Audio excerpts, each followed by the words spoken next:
E aí, pessoal, tudo bem? Bom, semana de data FIFA, vamos falar um pouco de futebol de seleções, mas aí não vou dar opinião de nada aqui, fazer uma brincadeira com vocês, até ver aqui, também o que vocês acham, né? No futebol mundial, a gente ficou durante 20 anos com um clube de 6 times campeões do mundo. E parecia até que assim, não, são só esses países que têm condições. As pessoas, tinha gente até que não queria que esse clubinho de 6 fosse quebrado para mostrar como ganhar a Copa do Mundo era um negócio muito difícil, né?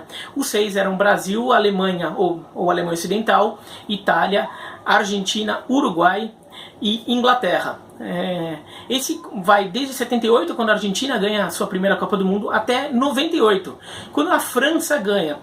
E quando a França ganhou, parecia meio natural que se esse clube de 6 fosse quebrar algum dia, fosse ter entrada de um novo membro, seria a França. Era um país que revela muito jogador, em que o futebol é um esporte forte, já havia montado seleções competitivas em alguns momentos, já tinha ganhado a Eurocopa, então em algum momento ela acabaria conseguindo juntar tudo isso numa Copa do Mundo. Aconteceu em 98 e aconteceu de novo agora em 2018. E esse clube foi, de novo, teve um outro novo membro em 2010, quando a Espanha ganhou da Holanda, e uma final em que quem vencesse seria um novo membro, e aí também uma final que parecia meio natural, assim, se fosse um novo membro seria um dos dois ali, porque também seleções que reuniam aí muitas das condições que a gente imagina necessárias para um país ter um time nacional capaz de conquistar uma Copa do Mundo. Mas e agora?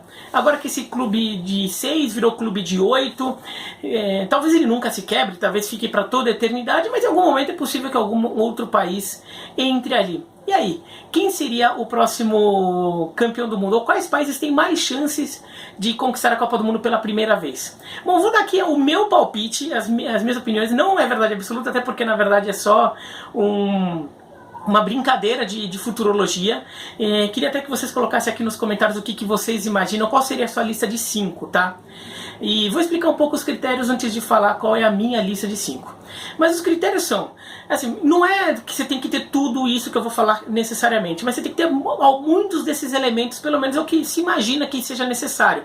Claro que sempre pode acontecer um acidente, sempre pode acontecer num determinado torneio dar tudo muito certo e um time que ninguém esperava ganha, como foi a Grécia quando ganhou a Eurocopa em 2004, como foi a Tchequia / República Tcheca quando foi vice-campeã da Eurocopa em 96, que era um bom time, mas ninguém imaginava que fosse chegar tão longe naquele momento, como a Croácia em 2018, também um bom time, mas aí será que era para tudo isso? Então pode acontecer, né? Em 62 o Chile cediou a Copa, acabou tendo um pouco de sorte ali nos cruzamentos, o Chile caiu só nas semifinais contra o Brasil, então pode acontecer de um acidente, mas estou falando um pouco numa ordem lógica aqui. Primeiro que um país tem que ter uma quantidade de jogadores, tem que ter de gente que pratique futebol nesse país, grande o suficiente para que se revele jogadores de altíssimo nível. Para ganhar uma Copa do Mundo você tem que ter um time de altíssimo nível, então você tem que ter uma cultura de desenvolvimento de atletas razoável lá para chegar a ter grandes times. Você tem que fazer isso com alguma constância, porque às vezes você monta um time muito bom, tem uma geração espetacular, mas você tem que matar ou morrer naquela geração, porque se você não ganha naquela geração, a próxima geração competitiva vai demorar um século, né? Então isso também é importante. Não adianta só você ter grandes jogadores, mas ter uma constância, estar permanentemente montando grandes jogadores e renovando esses jogadores. Você tem que o seu futebol tem que estar inserido num contexto de alta competitividade, para que esses jogadores que você crie, eles se espelhem em adversários, em rivais, em concorrentes muito fortes e que possam elevar o seu próprio nível de competitividade para conseguir chegar forte em uma Copa do Mundo. E a competitividade tem que ser não só entre um time e outro, entre um país e outro, às vezes dentro do próprio time, dentro do próprio país, para que aquele jogador não tenha uma posição garantida com muita facilidade. Ele sempre vai ter que ter concorrência ali dentro, pela posição dentro do seu clube, dentro da sua seleção. Então tem que ter esse nível de competitividade. Isso também é uma coisa que a gente imagina que seja importante. O futebol ser um país muito popular, um esporte muito popular no país, é uma coisa que ajuda bastante, porque na verdade o futebol ser popular ajuda a fazer com que essas outras coisas funcionem, ajude o futebol local a ter dinheiro para se investir, ajude a ter muitos praticantes. Então isso também é uma coisa que ajuda a ter alguma tradição, né? Porque é um time, uma seleção que já vai estar acostumada a disputar torneios e já vai ter na sua história algumas vitórias eventuais, mesmo que não tenha chegado em título, mas vai ter algumas vitórias ali, que isso também pode servir até de exemplo. Tudo isso funciona. Ter uma boa escola de formação de treinadores. Isso não é fundamental, porque treinador você pode contratar um treinador estrangeiro para comandar, mas isso pode ser uma ajuda, também um elemento a mais ali, que pode ajudar, sobretudo na questão da formação de seus atletas. Tá? Pensando um pouco em tudo isso, tá? Eu cheguei a essa minha lista, que é uma lista que na verdade nem se fecha tão completamente assim. Tá? Vocês vão entender. Bom, o primeiro país, acho que de todo mundo, seria um meio natural, é a Holanda, né, que já foi 3 vezes vice-campeão em Copa do Mundo, já ganhou a Eurocopa, revela jogador constantemente desde os anos 70, teve um ou outro buraco ali, não foi para a Copa de 2002, não foi para a Copa de 2018, mas quando volta com força. Então não foi para a Copa de 2002, mas na Copa de 2010 já era vice-campeã, não foi para a Copa de 2018, agora neste ano já estava na final da Nations League, na Liga das Nações da Europa, agora ganhou nessa semana da Alemanha na Alemanha, e revela muitos jogadores. A gente viu isso até com o Ajax, PSV também é um clube que sempre revela jogador. Então a Holanda tem um cenário que a gente imagina que já tem, revela muito jogador, tem uma cultura competitiva muito grande, tem intercâmbio muito forte, então também os seus jogadores saem para jogar fora, tudo, então aprende muito com a evolução dos outros que estão próximos a ela, e já tem um histórico de vitórias ou de competitividade grande. Então imagina-se que em algum momento tudo se encaixe e a Holanda vence. Acho difícil ver alguém escrever uma lista aqui embaixo nos comentários que não inclua a Holanda. Acho que a Holanda é o candidato natural a conquistar um título. O meu segundo colocado, a Holanda ficou mais fácil, agora você já começa a pensar um pouquinho mais. O meu segundo colocado é Portugal. Portugal também não chega a ser no mesmo nível da Holanda, mas Portugal já tem essa costume de revelar jogadores, renovar gerações com constância. Teve alguns buracos, teve alguns problemas, mas em geral Portugal revela jogador com constância. Tem também uma escola de treinadores como a holandesa muito forte. Tem algumas conquistas aí, agora conquistou sua Eurocopa, mas mesmo sem Eurocopa conquistada na França, já tinha semifinal de Eurocopa, semifinal de Copa do Mundo, grandes jogos contra seleções muito fortes. Então Portugal é um país que montou seleções competitivas ali. A Holanda vem desde os anos 70, Portugal vem nessa atuada desde o meio dos anos 90, nos anos 80 teve uma geração muito boa ali, ficou um pouco isolada, né? Depois não teve continuidade. Daí a gente viu com aquela geração que foi bicampeã mundial sub-20 e acabou se desenvolvendo, que desde a virada do século, Portugal tem sempre sido competitivo. E eu acho até que Portugal teria uma chance maior em 2006, por exemplo, ou em 2002 e 2006, se o Cristiano Ronaldo tivesse nascido um pouco antes, porque era uma geração muito boa, e se o Cristiano Ronaldo estivesse no auge junto com aquela geração, Portugal seria um time para brigar por título. Em 2002 teve todos aqueles problemas, né? Foi uma seleção que teve muito problema interno, que caiu no grupo da Coreia, que também não ajudou muito. em 2006, daí alguns jogadores já estavam saindo um pouco do seu melhor momento, mas Portugal é um time que vem muito forte e agora está com uma geração muito boa de novo, chegando junto com o Cristiano Ronaldo, talvez o melhor time que o Cristiano Ronaldo já tenha jogado junto. Então talvez melhor, talvez junto com o de 2006, porque o Figo ainda estava muito bem naquela época, tudo, mas melhor, por exemplo, que 2014 e 2018.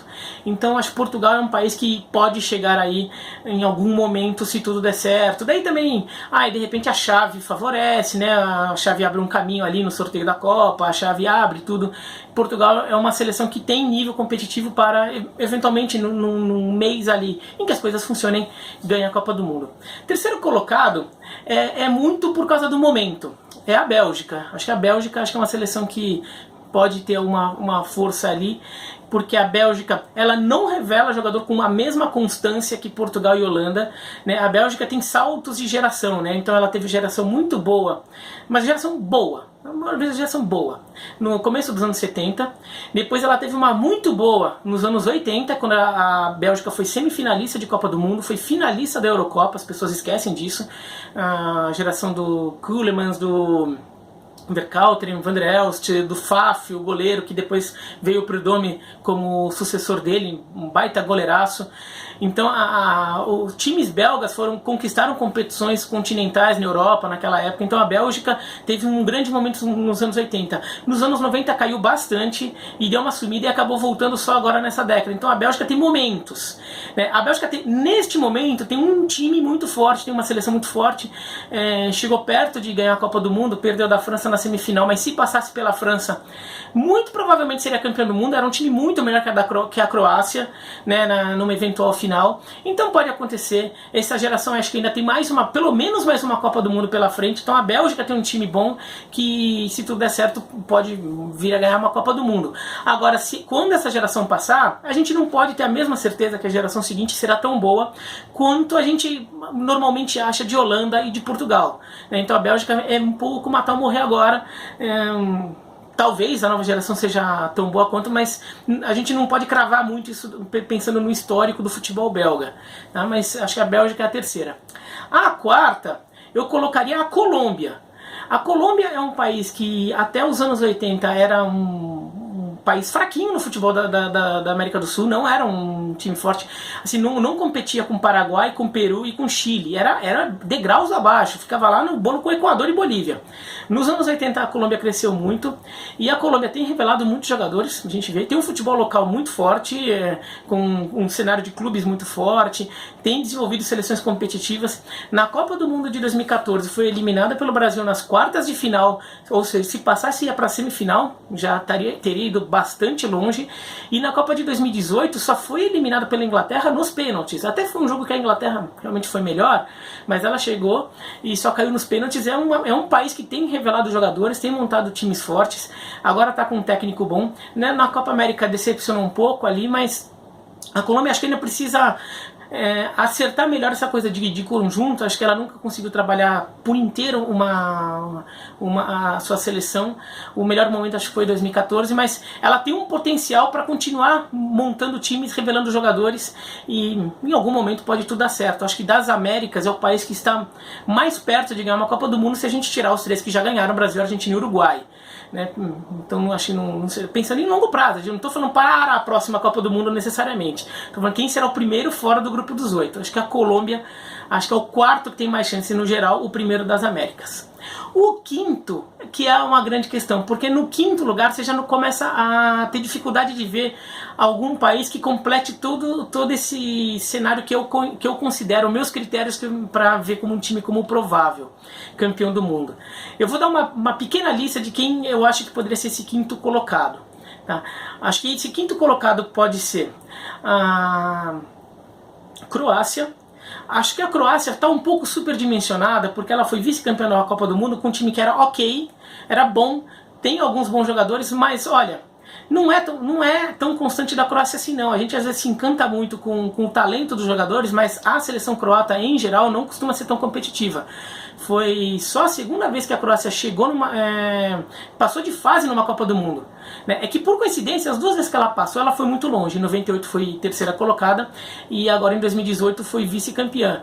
Mas nas outras vezes ela sempre caiu na fase de grupos. Ela não consegue montar a seleção tão competitiva. Ela tem muitos talentos, mas o time como um todo ainda costuma ter muito buraco. Então é um país que acho que ainda não revela tantos jogadores assim. E é compreensível, é um país pequeno, com uma população pequena, então é mais difícil mesmo. Então acho que a Croácia foi um pouco favorecida pelo cruzamento na Copa de 2018, né? A chave facilitou, mas ela, vamos lembrar, passou nos pênaltis pela Dinamarca no sufoco, uma Dinamarca que não vinha jogando bem, daí passou nos pênaltis pela Rússia, e daí fez um grande jogo contra a Inglaterra na semifinal, mas assim, e fez um bom jogo contra a França, até o placar de 4-2 foi um pouco cruel com a Croácia, mas acho que ela pode ser considerada aí uma quinta colocada nessa disputa, porque é um país que pintam alguns jogadores muito bons. Se ela conseguir acertar essa coisa de conseguir revelar jogadores em todas as posições ainda que ficam faltando, por exemplo, goleiros croatas em geral não são tão bons assim, defensores, o Vida foi muito bem na Copa, mas em geral, historicamente é um problema da Croácia, tudo. Então, se a Croácia acertar um pouco mais ali, pode chegar. Um outro país que eu acho viável pensar, vai como quinto, mas assim, esse quinto já pensando assim, o México. Acho que o México tem vários dos elementos ali. O México tem, ao contrário de muitos outros países, tem uma dedicação muito forte à sua seleção dentro do cenário futebolístico local. A seleção é a prioridade total.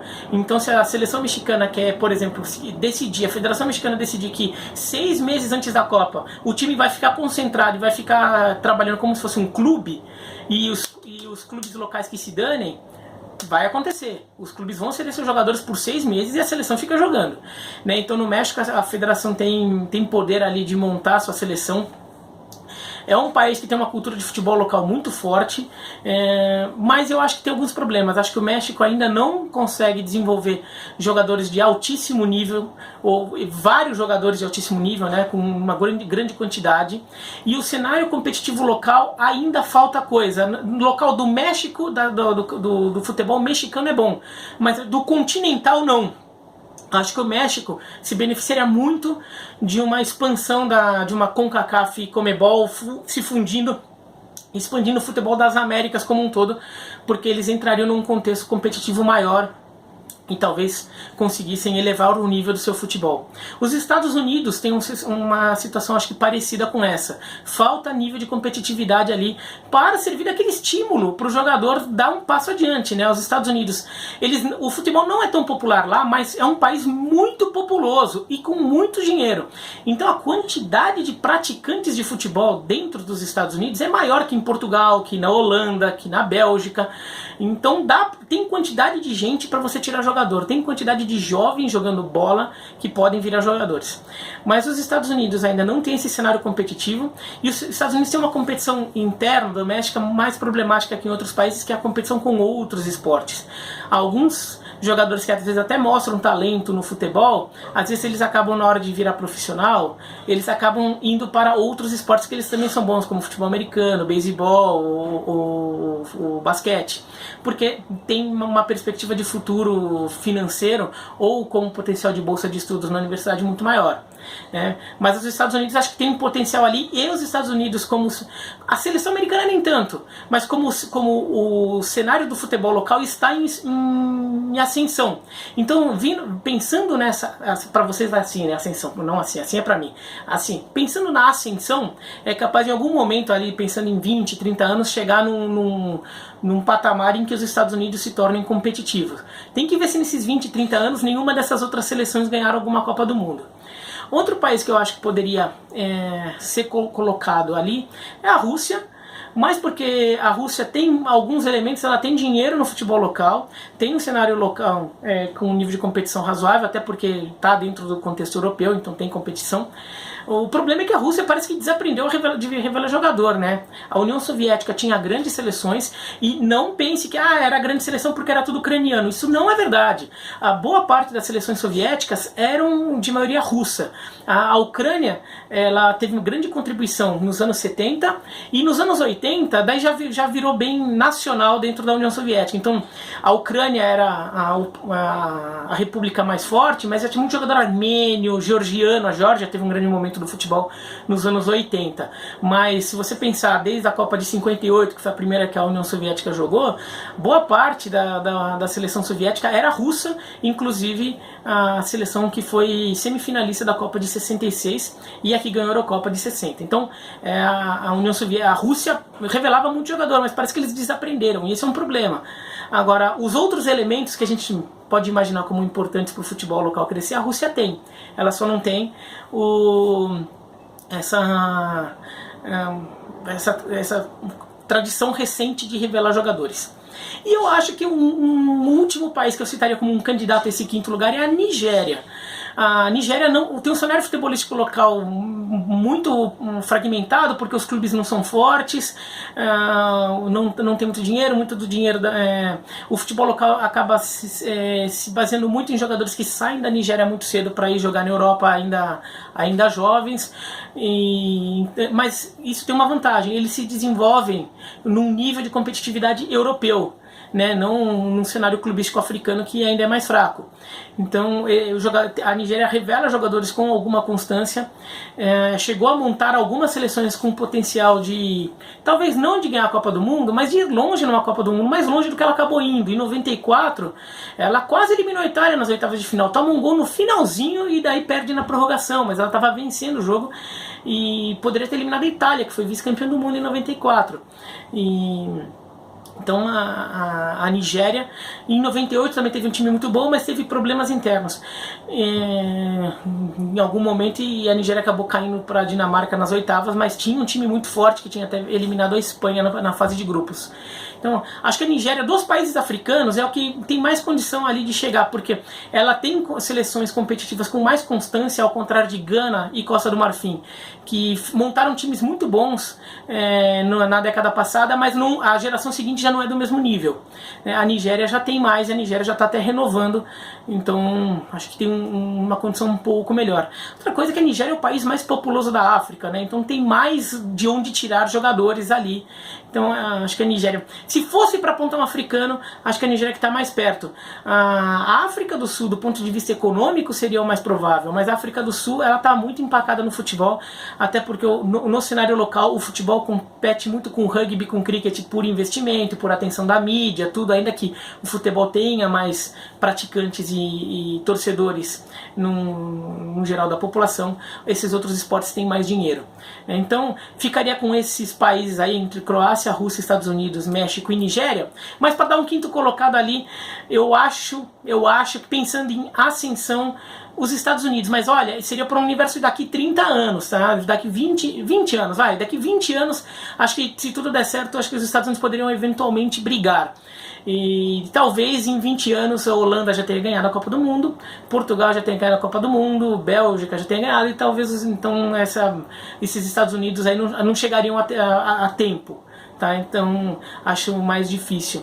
De qualquer forma, é só para dar um 5, dar um número redondinho que as pessoas gostam mais, tá bom? Mas é isso, então escreva aqui embaixo nos comentários quais são os seus palpites aí de seleções que estão mais perto de ganhar a Copa do Mundo pela primeira vez, ou seja, aí entre as que não ganharam, tá bom? É isso, então, se gostaram do vídeo, dá joinha, se não gostaram, se inscreva no canal, clica no sininho e comentem de novo o que vocês acham. Um abraço e até mais.